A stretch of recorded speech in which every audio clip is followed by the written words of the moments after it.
Let's, as promised, bring in retired Vice Admiral Mark Fox. He's former Deputy Commander for U.S. Central Command. Sir, welcome to you. Please do give us your thoughts and what stands out to you in this moment.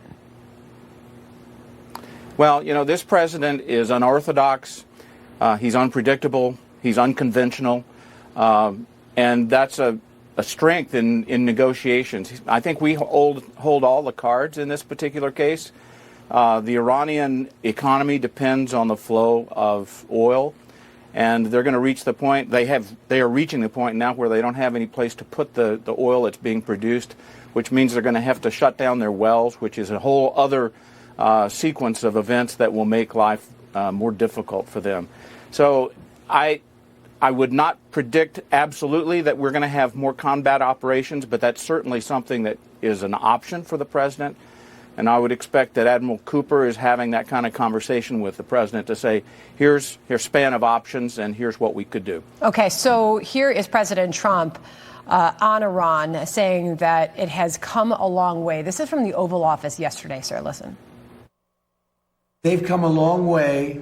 The question is whether or not they're going to go far enough. So at this moment, there will never be a deal unless they agree that there will be no nuclear weapons. You know, Admiral, as you just said, you believe that we hold all the cards, and we keep hearing the president talk about a deal, or you just mentioned negotiations.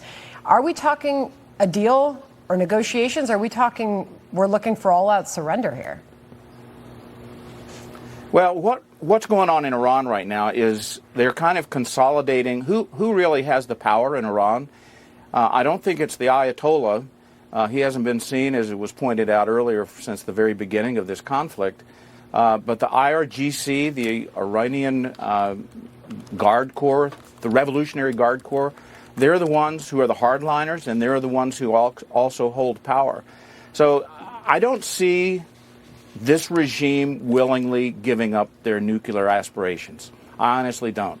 And so this is one of those cases where it's sort of the irresistible motion against the immovable rock kind of problem.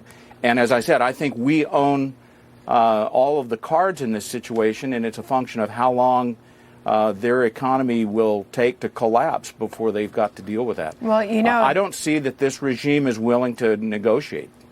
Understood.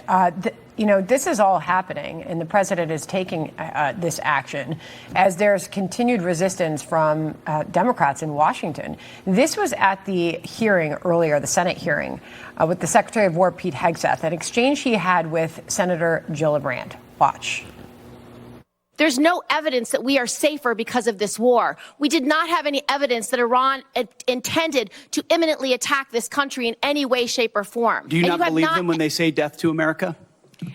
Listen, our adversaries use rhetoric all the time. This is a defined mission set that we have had great success in pursuing against a determined enemy who seeks nuclear weapons. And I'm proud of the opportunity to remind the American people, because they believe in it as well, that they can't have it. You don't care whether the American people support this war.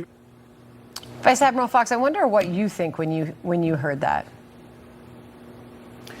Well, I think partisan rhetoric is pretty normal around Washington, D.C. I guess the question that I would ask someone on the other side that was making those kinds of accusations was, have a conversation with the Americans who died in the Marines who died in the barracks in Beirut back in 1983, or the airmen who died, the families of the airmen who died in Khobar Towers, or the Marines and soldiers in Iraq that were killed by Iranian-sponsored explosively formed penetrators. They, the Iranians, are responsible for the death of at least 1,000 Americans, and the maiming of thousands more. And so this is an end game of a 47-year war that will end on our terms and not theirs. Always appreciate your time, sir. Thank you very much for joining us. You're welcome. All right, John.